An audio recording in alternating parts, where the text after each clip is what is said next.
One day, about a month after Gregor's transformation, when his sister no longer had any particular reason to be shocked at his appearance, she came into the room a little earlier than usual and found him still staring out the window, motionless, and just where he would be most horrible.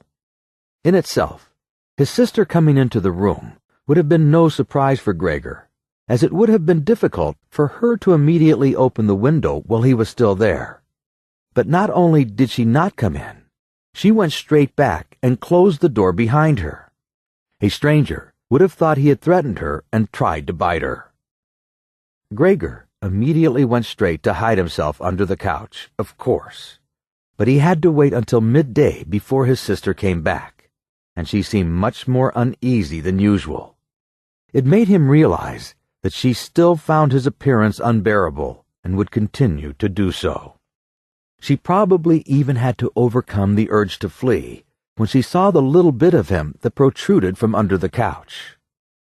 One day, in order to spare her even this sight, he spent 4 hours carrying the bedsheet over to the couch on his back and arranged it so that he was completely covered, so that his sister would not be able to see him even if she bent down. If she did not think this sheet was necessary, then all she had to do was take it off again, since it was clear that it was no pleasure for Gregor to cut himself off so completely. She left the sheet where it was. Gregor even thought he glimpsed a look of gratitude one time when he carefully looked out from under the sheet to see how his sister liked the new arrangement. For the first 14 days, Gregor's parents could not bring themselves to come into the room to see him. He would often hear them say how they appreciated all the new work his sister was doing, even though before they had seen her as a girl who was somewhat useless and frequently been annoyed with her. But now the two of them, father and mother, would often wait outside the door of Gregor's room while his sister tidied up in there. And as soon as she went out again, she would have to tell them exactly how everything looked, what Gregor had eaten, how he had behaved this time, and whether, perhaps, any slight improvement could be seen. His mother also wanted to go in and visit Gregor relatively soon, but his father and sister at first persuaded her against it. Gregor listened very closely to all this and approved fully.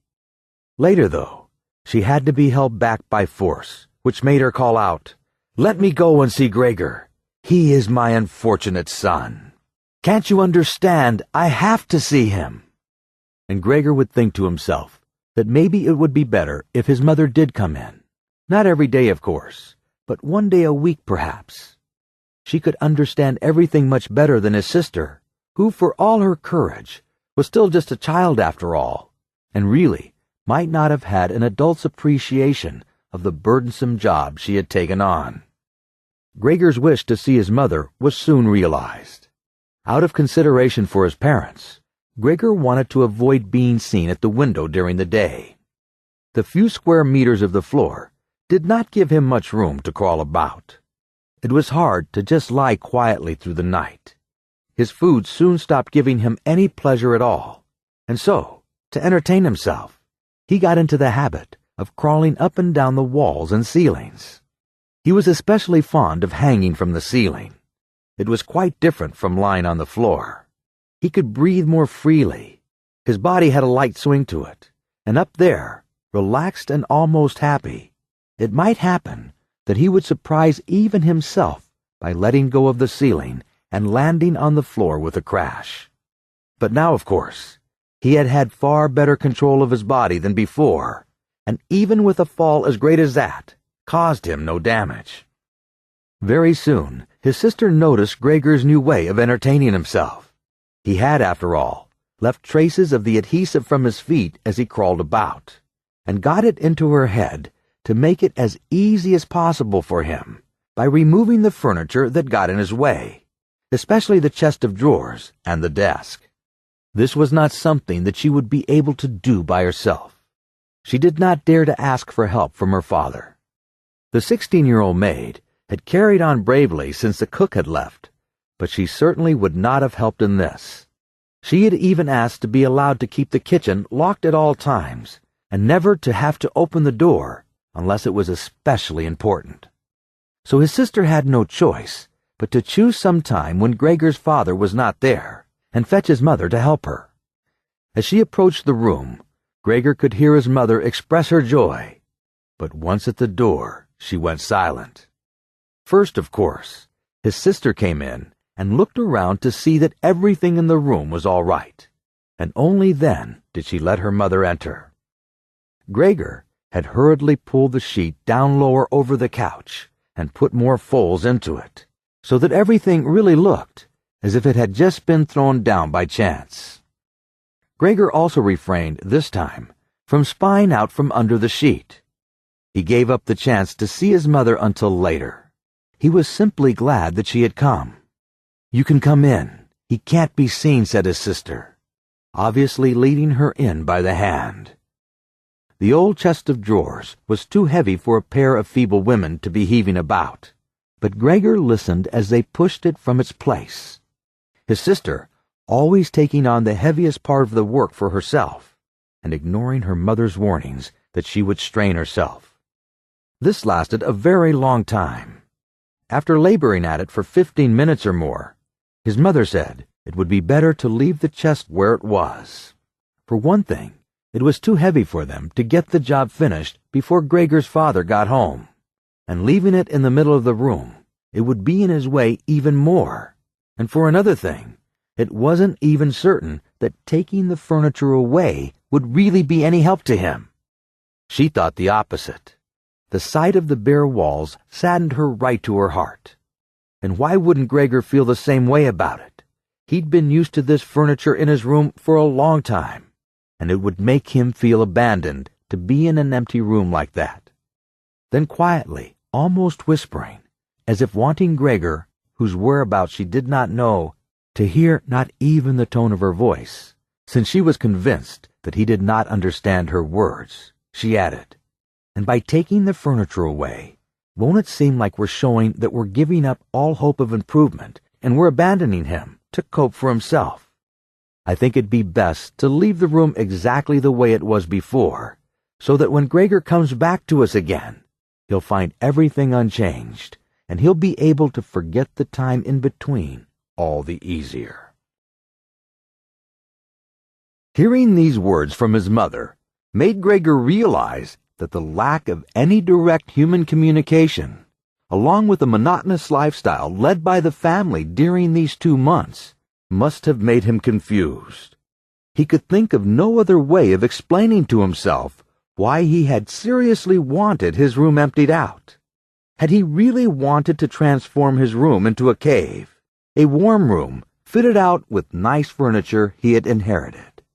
That would have let him crawl around unimpeded in any direction, but it would also have let him quickly forget his past when he had still been human. He had come very close to forgetting, and it had only been the voice of his mother, unheard for so long, that had shaken him out of it. Nothing should be removed. Everything had to stay. He could not do without the good influence the furniture had on his condition. And if the furniture made it difficult for him to crawl about mindlessly, that was not a loss, but a great advantage. His sister, unfortunately, did not agree. She had become used to the idea, not without reason, that she was Gregor's spokesman to his parents about the things that concerned him. This meant that his mother's advice was sufficient reason for her to insist on removing not only the chest of drawers and the desk, as she had thought at first, but all the furniture, apart from the all-important couch.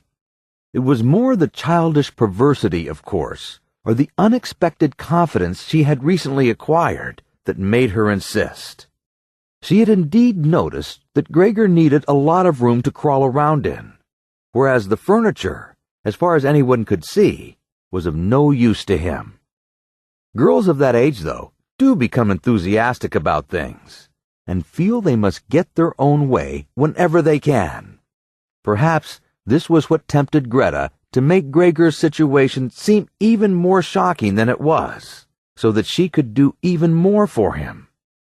Greta would probably be the only one who could dare enter a room dominated by Gregor, crawling about the bare walls by himself, so she refused to let her mother dissuade her. Gregor's mother already looked uneasy in his room. She soon stopped speaking and helped Gregor's sister to get the chest of drawers out with what strength she had. The chest of drawers was something that Gregor could do without, if he had to, but the writing desk had to stay. Hardly had the two women pushed the chest of drawers, groaning, out of the room, than Gregor poked his head out from under the couch to see what he could do about it. He meant to be as careful and considerate as he could, but unfortunately, it was his mother who came back first, while Greta, in the next room, had her arms around the chest, pushing and pulling at it from side to side by herself, without, of course, moving it an inch. His mother was not used to the sight of Gregor. He might have made her ill. So Gregor hurried backwards to the far end of the couch. In his startlement, though, he was not able to prevent the sheet at its front from slightly moving. It was enough to attract his mother's attention. She stood very still, remained there a moment, and then went back out to Greta.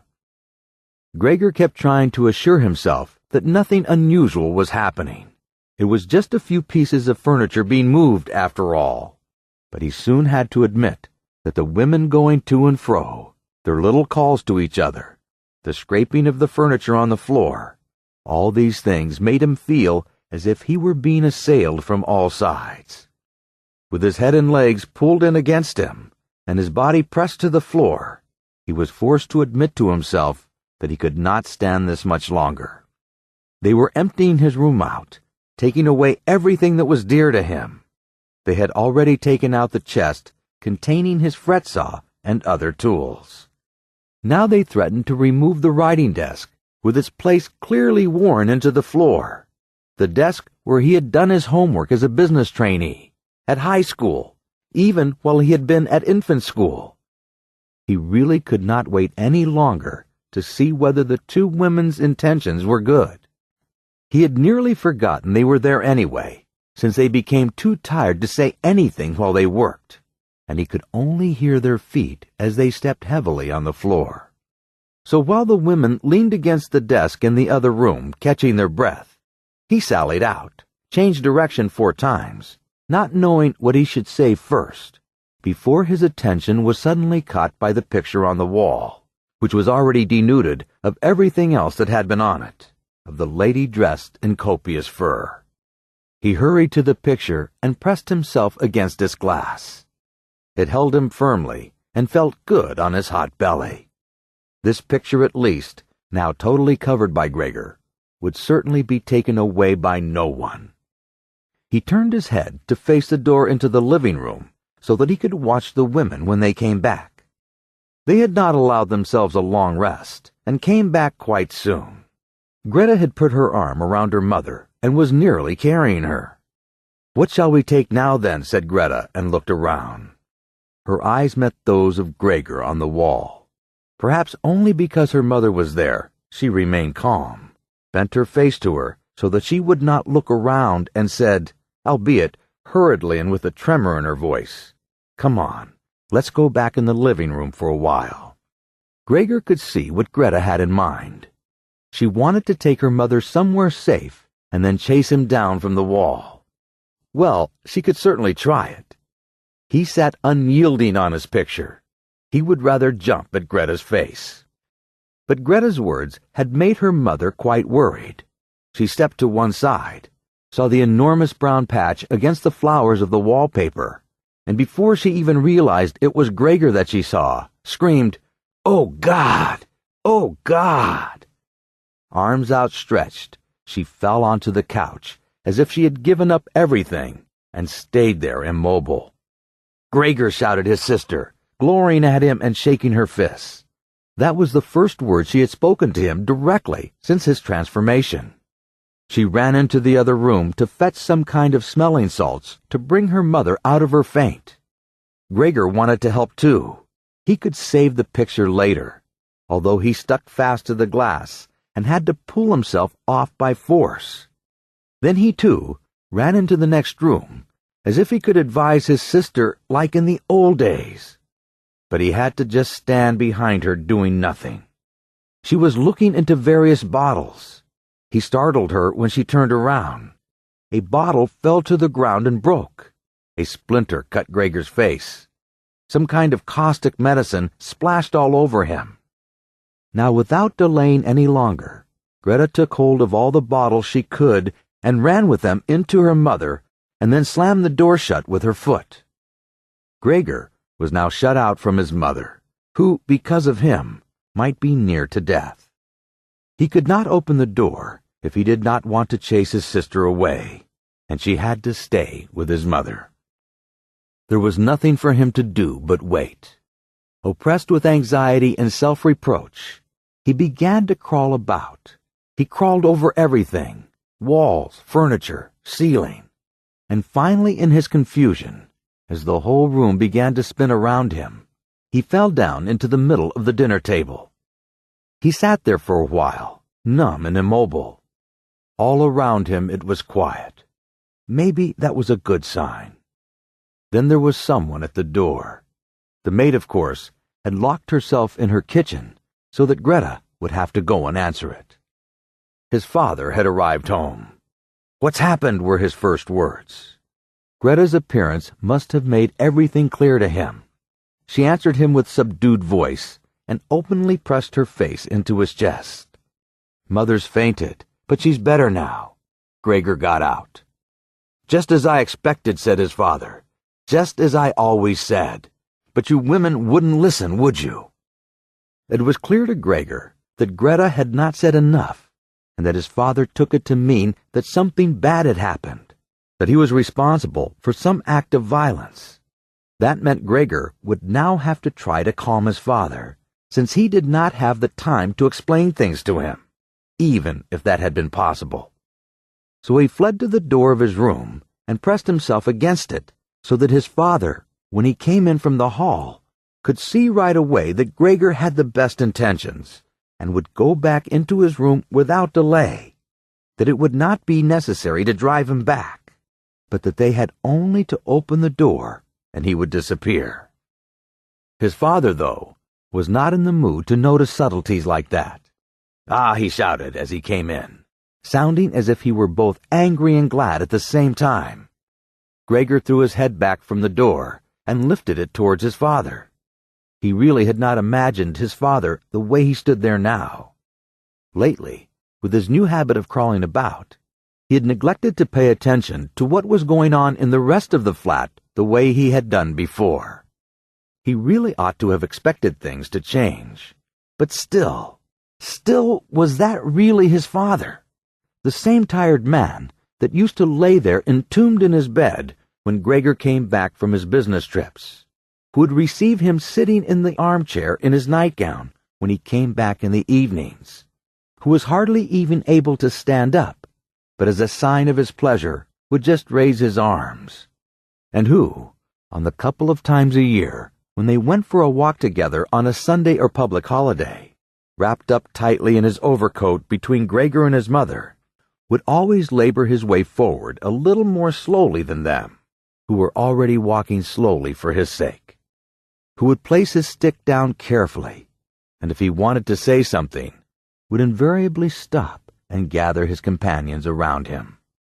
But he was standing up straight enough now, dressed in a smart blue uniform with gold buttons, the sort worn by the employees at the banking institute. Above the high, stiff collar of the coat, his strong double chin emerged. Under the bushy eyebrows, his piercing dark eyes looked out fresh and alert. His normally unkempt white hair was combed down carefully close to his scalp. He took his cap with its gold monogram from probably some bank and threw it in an arc right across the room onto the sofa, put his hands in his trouser pockets, pushing back the bottom of his long uniform coat, and with a look of determination walked towards Gregor. He probably did not even know himself what he had in mind, but nonetheless lifted his feet unusually high. Gregor was amazed at the enormous size of the soles of his boots, but wasted no time with that. He knew full well, right from the first day of his new life, that his father thought it necessary to be extremely strict with him. And so he ran up to his father, stopped when his father stopped, carried forward again when he moved, even slightly. In this way, they went around the room several times without anything decisive happening, without even giving the impression of a chase, since everything was happening so slowly. Gregor remained all this time on the floor, largely because he feared his father might see it as especially provoking if he fled onto the wall or ceiling. Whatever he did, Gregor had to admit that he certainly would not be able to keep up this running about for long, since for each step his father took, he had to carry out countless movements. He became noticeably short of breath. Even in his earlier life, his lungs had not been very reliable. Now, as he lurched about in his efforts to muster all the strength he could for running, he could hardly keep his eyes open. His thoughts became too slow for him to think of any other way of saving himself than running. He almost forgot that the walls were there for him to use, although here they were concealed behind carefully carved furniture full of notches and protrusions. Then, right beside him, lightly tossed, something flew down and rolled in front of him. It was an apple. Then another one immediately flew at him. Gregor froze in shock. There was no longer any point in running because his father had decided to bombard him.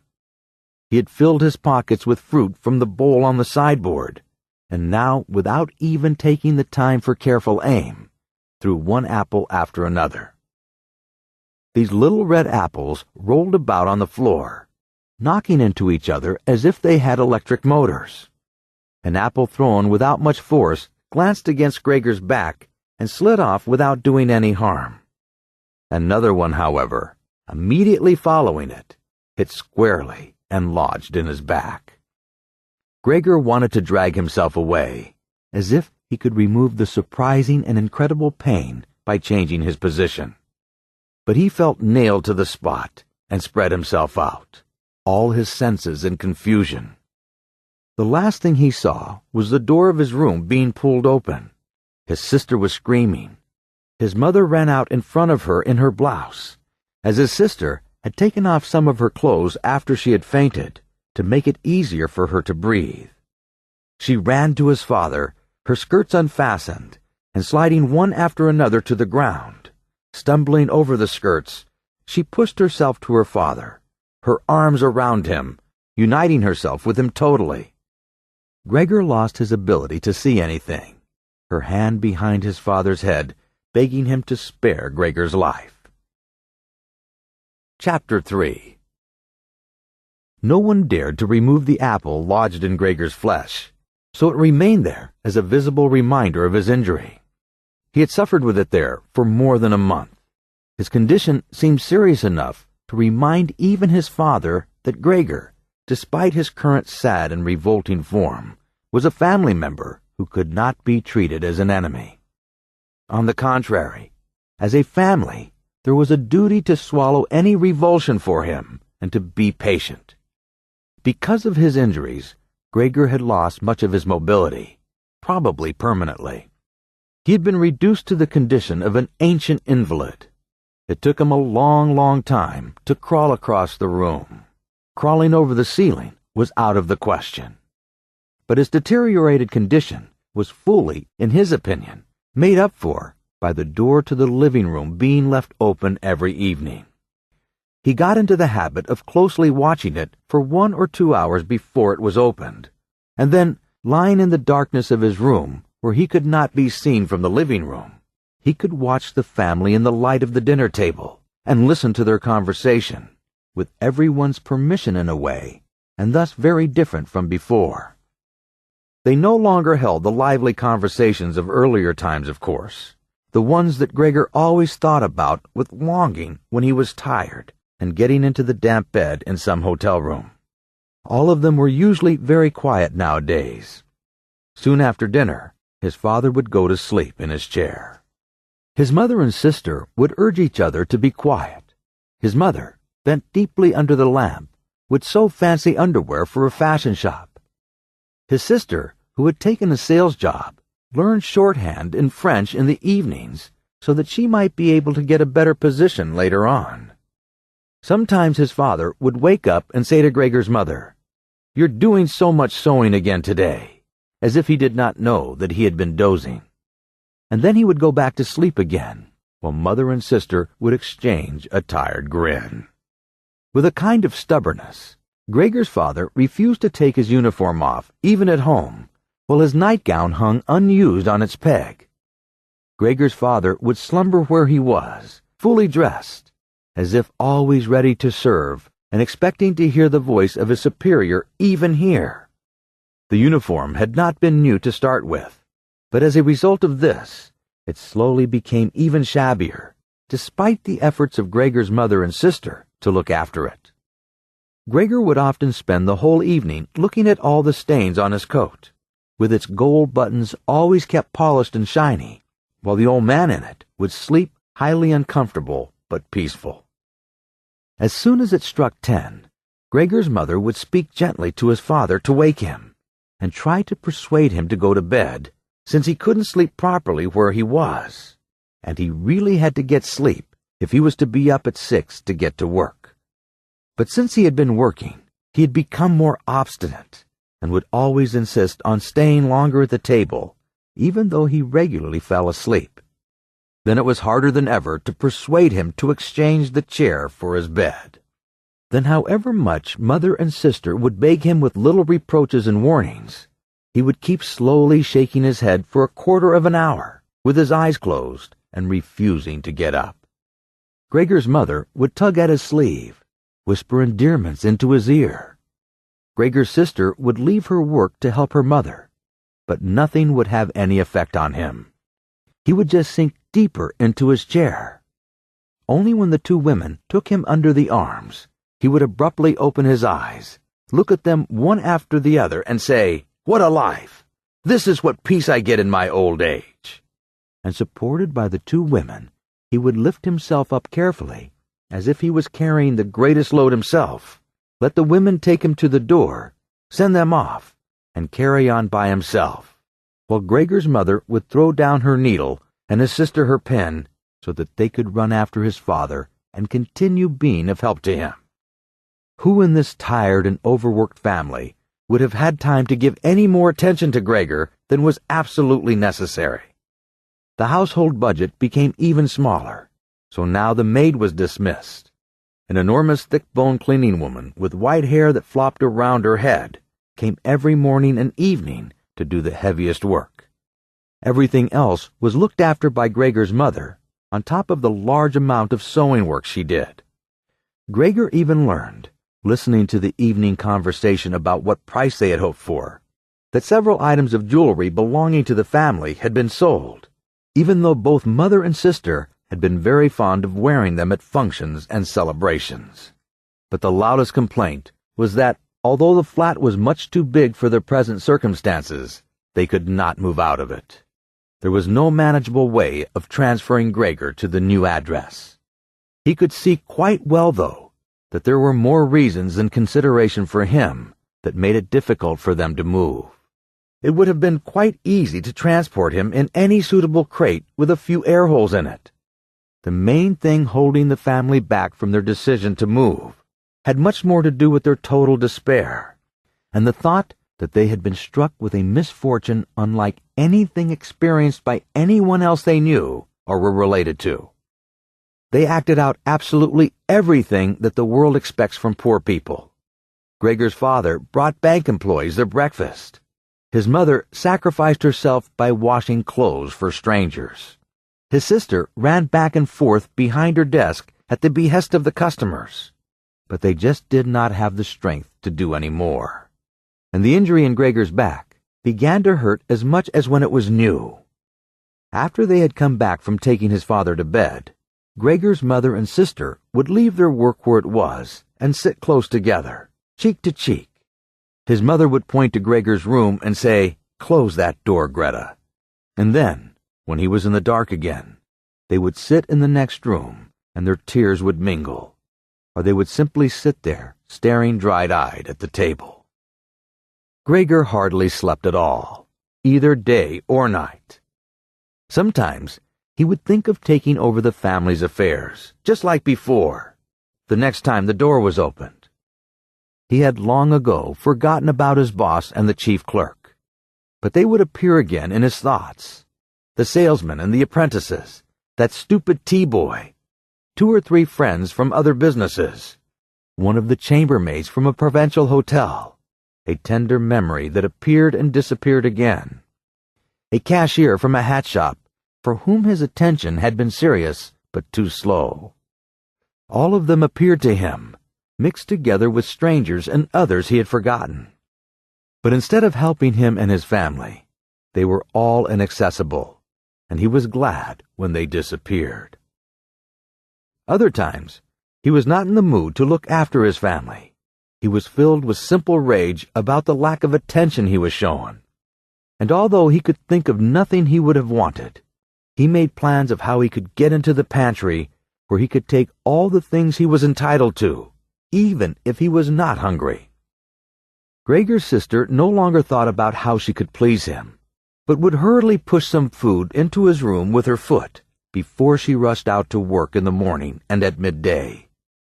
In the evening, she would sweep it away again with the broom, indifferent as to whether it had been eaten or, more often than not, had been left totally untouched. She still cleaned up the room in the evening, but now she could not have been any quicker about it. Smears of dirt were left on the walls. Here and there were little balls of dust and filth. At first, Gregor went into one of the worst of these places when his sister arrived, at an attempt to reproach her. But he could have stayed there for weeks without his sister doing anything about it. She could see the dirt as well as he could, but she had simply decided to leave him in it. At the same time, she became touchy in a way that was quite new for her, but which everyone in the family understood. Cleaning up Gregor's room was for her and her alone. Gregor's mother thoroughly cleaned his room once, and needed to use several bucketfuls of water to do it, although that much dampness also made Gregor ill, and he laid flat on the couch, bitter and immobile. But his mother was severely punished for what she had done. Hardly had his sister arrived home in the evening than she noticed the change in Gregor's room, and highly aggrieved, ran back into the living room, where despite her mother's raised and imploring hands, she broke into convulsive tears. Her father, of course, was startled out of his chair, and the 2 parents looked on astonished and helpless. Then they too became agitated. Gregor's father, standing to the right of his mother, accused her of not leaving the cleaning of Gregor's room to his sister. From her left, Gregor's sister screamed at her that she was never to clean Gregor's room again, while his mother tried to draw his father, who was beside himself with anger, into the bedroom. His sister, quaking with tears, thumped on the table with her small fist. Gregor hissed in anger that no one had even thought of closing the door to save him the sight of this and all its noise.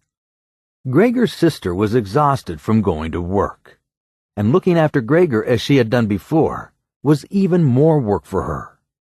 But even so, his mother certainly should not have taken her place. Gregor, on the other hand, should not be neglected.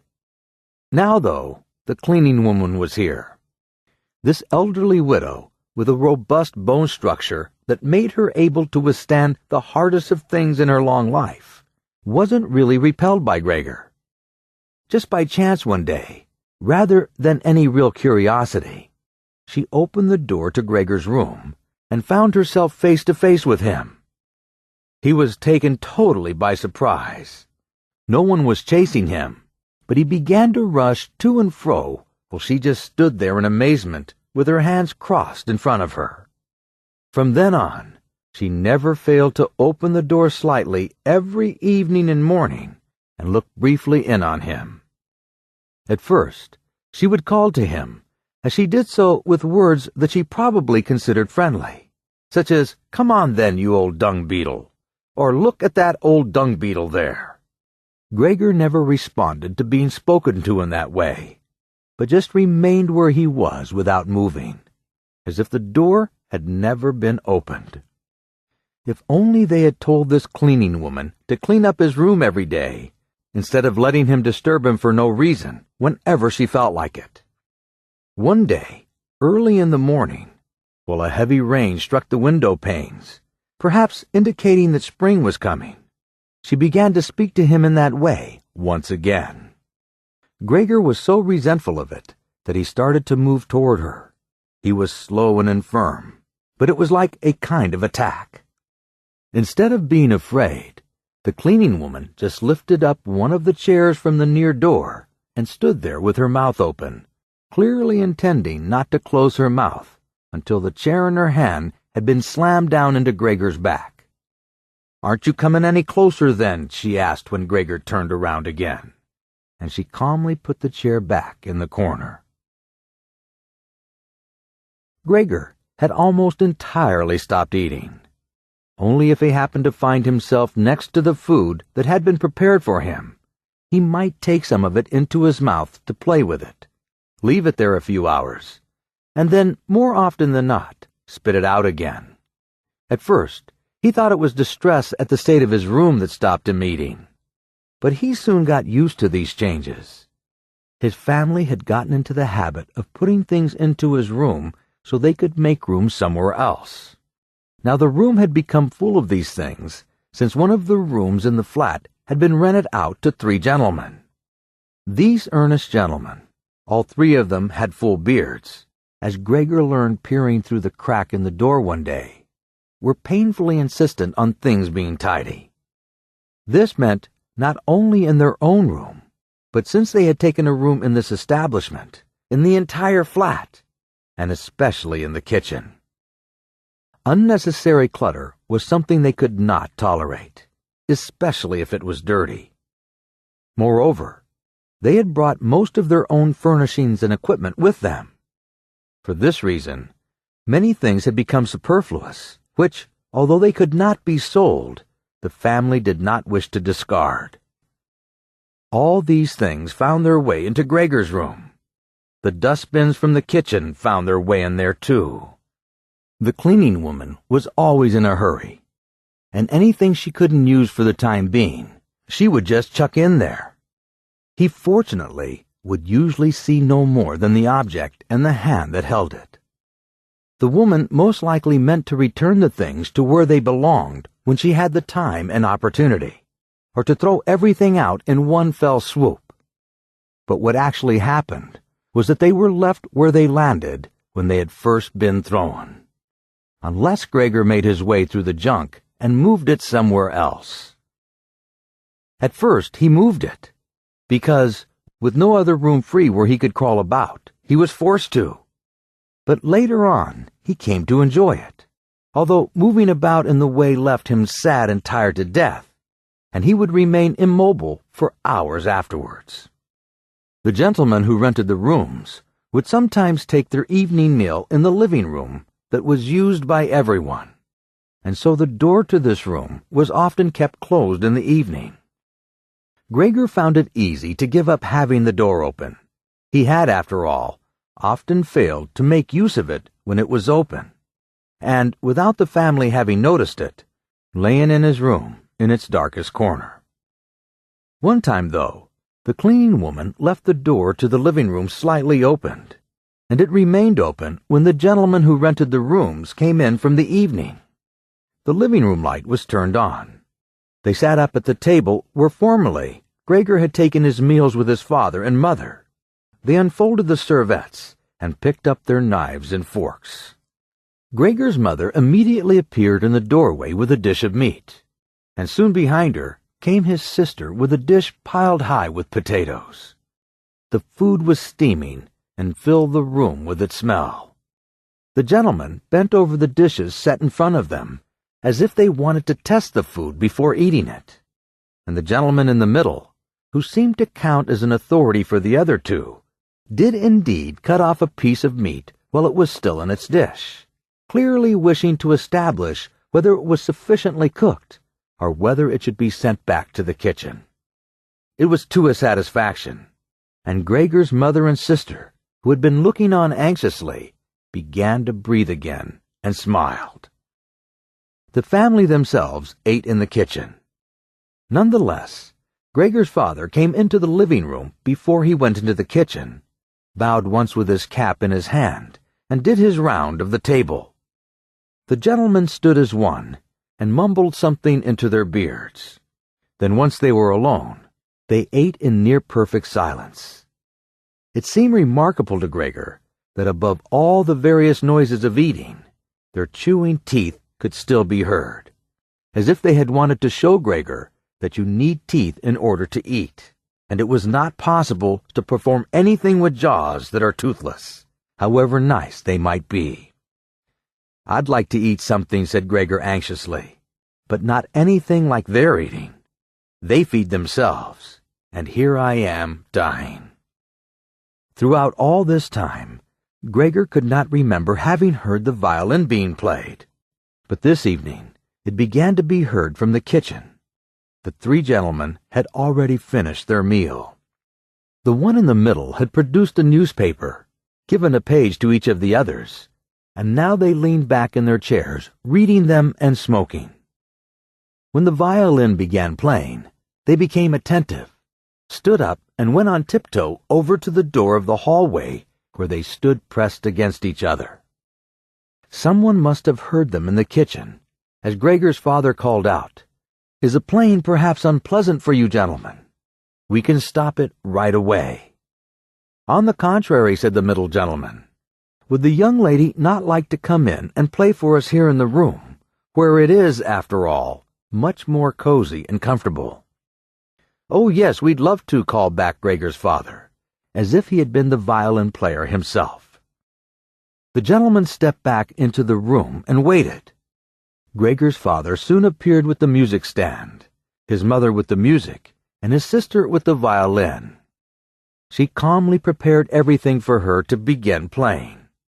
His parents, who had never rented a room out before, and therefore showed an exaggerated courtesy towards the three gentlemen, did not even dare to sit on their own chairs. His father leaned against the door with his right hand pushed in between two buttons on his uniform coat. His mother, though, was offered a seat by one of the gentlemen and sat, leaving the chair where the gentleman happened to have placed it, out of the way in a corner. His sister began to play.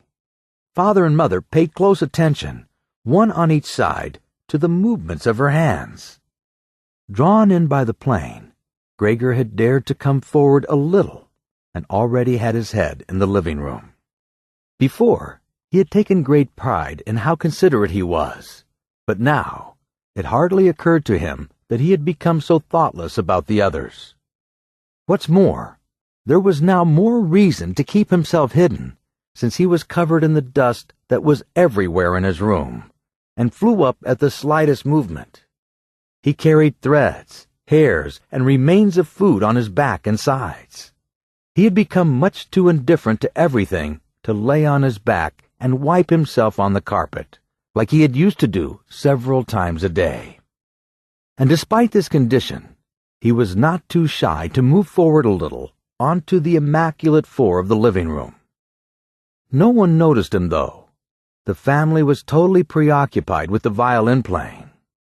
At first, the three gentlemen had put their hands in their pockets and came up close behind the music stand to look at all the notes being played.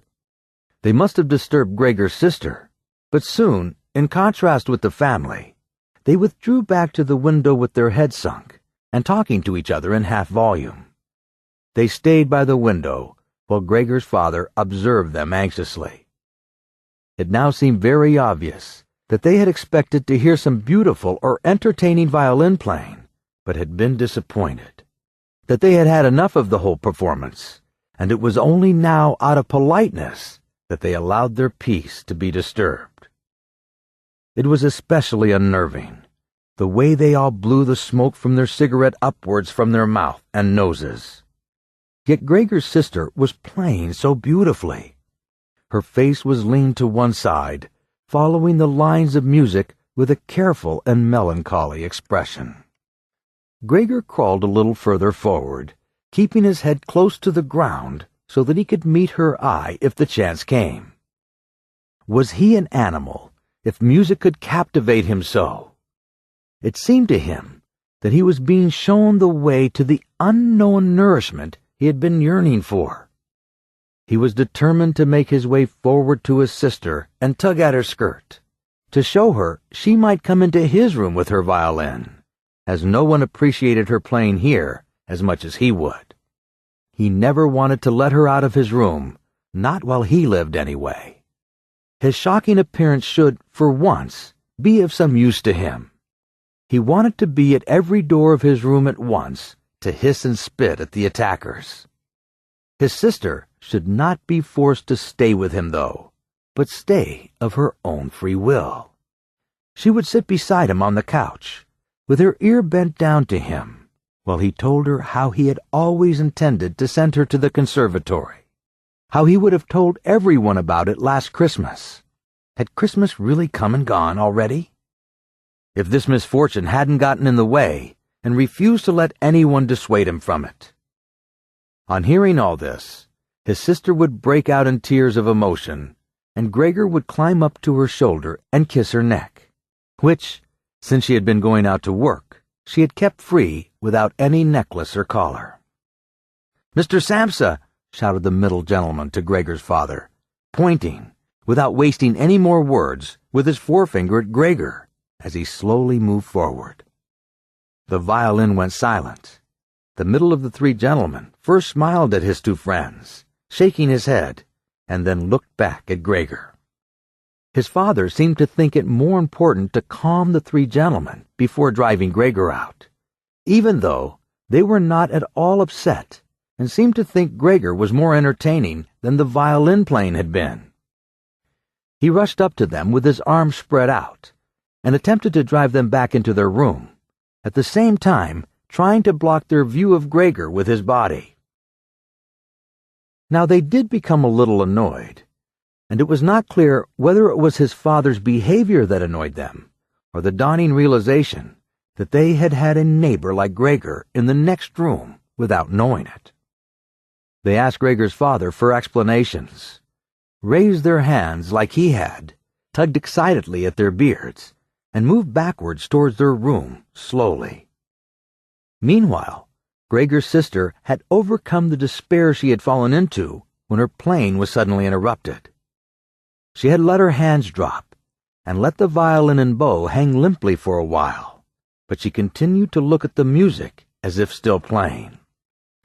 Then she suddenly pulled herself together, laid the instrument on her mother's lap, who still sat laboriously struggling for breath where she was, and ran into the next room, which, under pressure from her father, the three gentlemen were more quickly moving toward. Under his sister's experienced hand, the pillows and covers on the beds flew up and were put into order, and she had already finished making the beds and slipped out again before the three gentlemen had reached the room. Gregor's father seemed so obsessed with what he was doing that he forgot all the respect he owed to his tenants. He urged them and pressed them until, when he was already at the door of the room, the middle of the three gentlemen shouted like thunder and stamped his foot and brought Gregor's father to a halt. "I declare here and now," he said, raising his hands and glancing at Gregor's mother and sister, to gain their attention too, that with regard to the repugnant conditions that prevail in this flat and with this family, here he looked briefly but decisively at the floor, "I give immediate notice on my room. For the days that I have been living here, I will, of course, pay nothing at all. On the contrary, I will consider whether to proceed with some kind of action for damages from you, and believe me, it would be very easy to set out the grounds for such an action." He was silent and looked straight ahead as if waiting for something, and indeed, his two friends joined in with the words, "And we also give immediate notice." With that, he took hold of the door handle and slammed the door. Gregor's father staggered back to his seat, feeling his way with his hands, and fell into it. He looked as if he was stretching himself out for his usual evening nap, but from the uncontrolled way his head kept nodding, it could be seen that he was not sleeping at all. Throughout all this, Gregor had lain still where the three gentlemen had first seen him. His disappointment at the failure of his plan, and perhaps also because he was weak from hunger, made it impossible for him to move. He was sure that everyone would turn on him any moment, and he waited. He was not even startled out of this state when the violin on his mother's lap fell from her trembling fingers and landed loudly on the floor. "Father, Mother," said his sister, hitting the table with her hand as introduction, "we can't carry on like this. Maybe you can't see it, but I can. I don't want to call this monster my brother. All I can say is, we have to try and get rid of it. We've done all that's humanly possible to look after it and be patient. I don't think anyone could accuse us of doing anything wrong." "She's absolutely right," said Gregor's father to himself. His mother, who still did not have time to catch her breath, began to cough, her hand held out in front of her, and a deranged expression in her eyes. Gregor's sister rushed to his mother and put her hand on her forehead. Her words seemed to give Gregor's father some definite ideas. He sat upright, played with his uniform cap between the plates left by the three gentlemen after their meal, and occasionally looked down at Gregor as he lay there immobile. "We have to try and get rid of it," said Gregor's sister, now speaking only to her father, as her mother was too occupied with coughing to listen. "It'll be the death of both of you. I can see it coming. We can't all work as hard as we have, and then come home to be tortured like this. We can't endure it. I can't endure it any more." She broke out so heavily in tears that they flowed down the face of her mother, and she wiped them away with mechanical hand movements. "My child," said her father, with sympathy and obvious understanding, "what are we to do?" His sister just shrugged her shoulders as a sign of the helplessness that had taken hold of her, displacing her earlier certainty when she had broken into tears. "If he could just understand us," said his father, almost as a question. His sister shook her hand vigorously through her tears, as a sign that of that there was no question. "If he could just understand us," repeated Gregor's father, closing his eyes in acceptance of his sister's certainty that was quite impossible. "Then perhaps we could come to some kind of arrangement with him. But as it is—" "It's got to go," shouted his sister. "That's the only way, Father. You've got to get rid of the idea that that's Gregor. We've only harmed ourselves by believing it for so long. How can that be Gregor? If it were Gregor, he would have seen long ago that it's not possible for human beings to live with an animal like that, and he would have gone of his own free will. We wouldn't have a brother anymore, but we would carry on with our lives and remember him with respect. As it is, this animal is persecuting us. It's driven out our tenants. It obviously wants to take over the whole flat and force us to sleep on the streets. Father, look, just look," she suddenly screamed. "He's starting again." In her alarm, which was totally beyond Gregor's comprehension, his sister even abandoned his mother, as she pushed herself vigorously out of her chair, as if more willing to sacrifice her own mother than stay anywhere near Gregor. She rushed over to behind her father, who had become excited merely because she was, and stood up, half raising his arms in front of Gregor's sister, as if to protect her. But Gregor had no intention of frightening anyone, least of all his sister.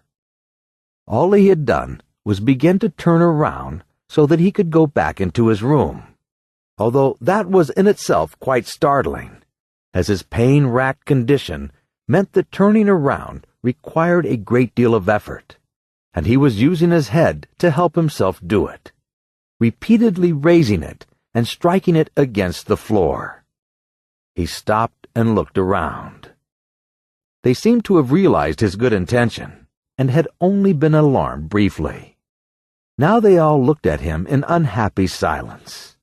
His mother lay in her chair with her legs stretched out and pressed against each other, her eyes nearly closed with exhaustion. His sister sat next to his father with her arms around his neck. Maybe now they'll let me turn around, thought Gregor, and went back to work. He could not help panting loudly with the effort, and had sometimes to stop and take a rest. No one was making him rush anymore. Everything was left up to him. As soon as he had finally finished turning around, he began to move straight ahead. He was amazed at the great distance that separated him from his room, and could not understand how he had covered that distance in his weak state a little while before, and almost without noticing it. He concentrated on crawling as fast as he could, and hardly noticed that there was not a word, not any cry, from his family to distract him.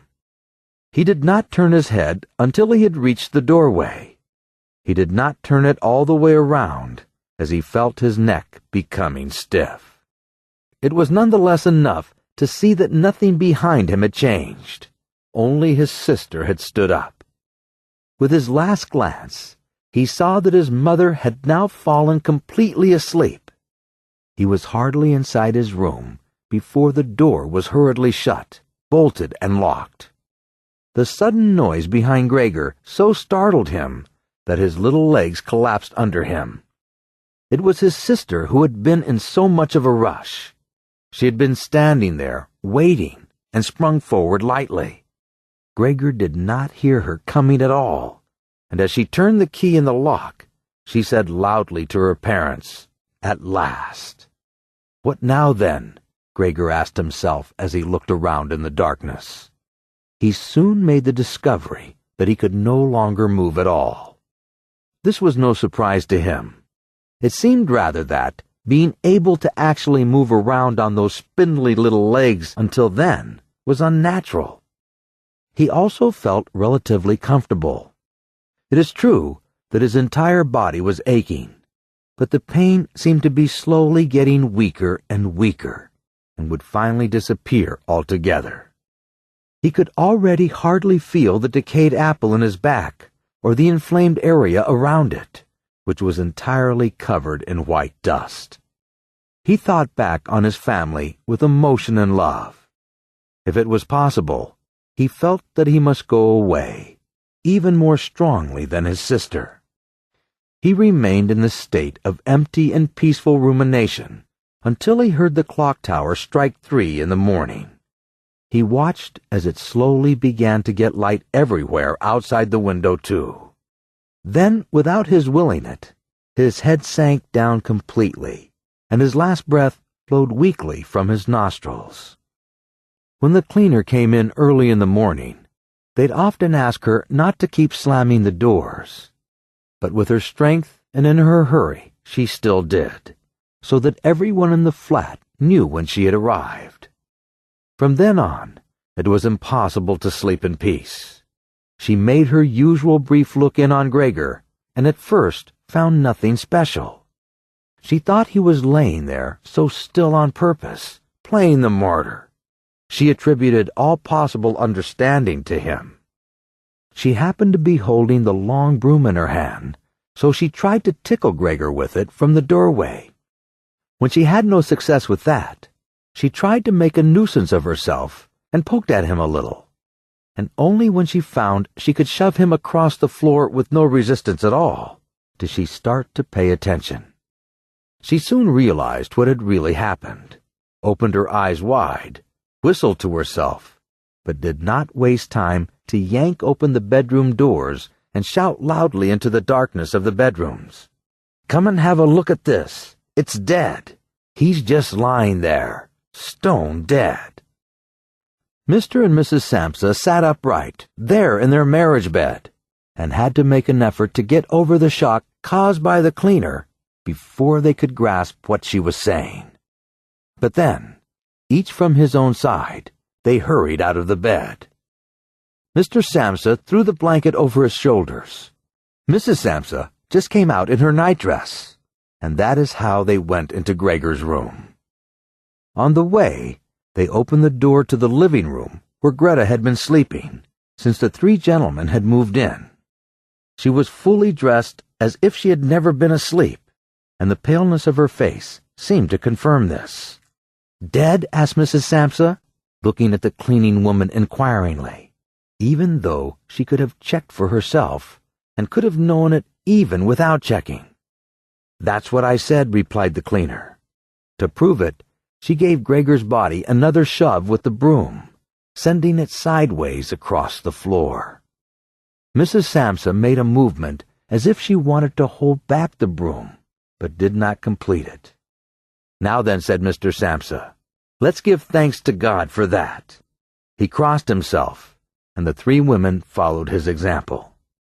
Greta, who had not taken her eyes from the corpse, said, "Just look how thin he was. He didn't eat anything for so long. The food came out again just the same as it went in." Gregor's body was indeed completely dried up and flat. They had not seen it until then.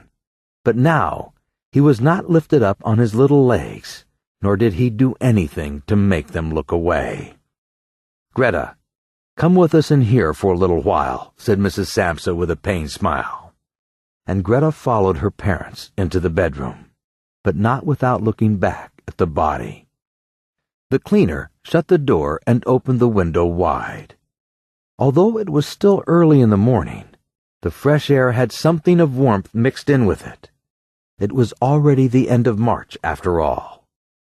The three gentlemen stepped out of their room and looked around in amazement for their breakfasts. They had been forgotten about. "Where's our breakfast?" the middle gentleman asked the cleaner irritably. She just put her finger on her lips and made a quick and silent sign to the men that they might like to come into Gregor's room. They did so, and stood around Gregor's corpse with their hands in their pockets of their well-worn coats. It was not quite light in the room. Then the door of the bedroom opened, and Mr. Sampsa appeared in his uniform with his wife on one arm and his daughter on the other. All of them had been crying a little. Greta now and then pressed her face against her father's arm. "Leave my home now," said Mr. Sampsa, indicating the door and without letting the women from him. "What do you mean?" asked the middle of the three gentlemen, somewhat disconcerted, and he smiled sweetly. The other two held their hands behind their backs and continually rubbed them together in gleeful anticipation of a loud quarrel which could only end in their favor. "I mean just what I said," answered Mr. Sampsa, and, with his two companions, went in a straight line towards the man. At first, he stood there still, looking at the ground, as if the contents of his head were rearranging themselves into a new position. "All right, we'll go then," he said, and looked up at Mr. Sampsa as if he had been suddenly overcome with humility and wanted permission again from Mr. Sampsa for his decision. Mr. Sampsa merely opened his eyes wide and briefly nodded to him several times. At that, and without delay, the man actually did take long strides into the front hallway. His two friends had stopped rubbing their hands some time before and had been listening to what was being said. They jumped off after their friend, as if taken with a sudden fear that Mr. Sampsa might go into the hallway in front of them and break the connection with their leader. Once there, all three took their hats from the stand, took their sticks from the holder, bowed without a word, and left the premises. Mr. Sampsa and the two women followed them out into the landing, but they had had no reason to mistrust the men's intention. As they leaned over the landing, they saw how the three gentlemen made slow but steady progress down the many steps. As they turned the corner on each floor, they disappeared, and would reappear a few moments later. The further down they went, the more that the Sampsa family lost interest in them. When a butcher's boy, proud of posture with his tray on his head, passed them on his way up, and came nearer than they were, Mr. Sampsa and the women came away from the landing and went, as if relieved, back into the flat. They decided the best way to make use of that day was for relaxation and to go for a walk. Not only had they earned a break from work, but they were in serious need of it. So they sat on the table and wrote 3 letters of excusal. Mr. Samsa to his employers, Mrs. Samsa to her contractor, and Greta to her principal. The cleaner came in while they were writing to tell them she was going. She'd finished her work for that morning. The 3 of them, at first, just nodded without looking up from what they were writing, and it was only when the cleaner still did not seem to want to leave that they looked up in irritation. "Well," asked Mr. Samsa. The cleaning woman stood in the doorway with a smile on her face, as if she had some tremendous good news to report, but would only do so if she was clearly asked to. The almost vertical little ostrich feather on her hat, which had been a source of irritation to Mr. Samsa all the time she had been working for them, swayed gently in all directions. "What is it that you want, then?" asked Mrs. Samsa, whom the cleaner had the most respect for. "Yes," she answered, and broke into a friendly laugh that made her unable to speak right away. "Well then, that thing in there. You needn't worry about how you're going to get rid of it. That's all been sorted out."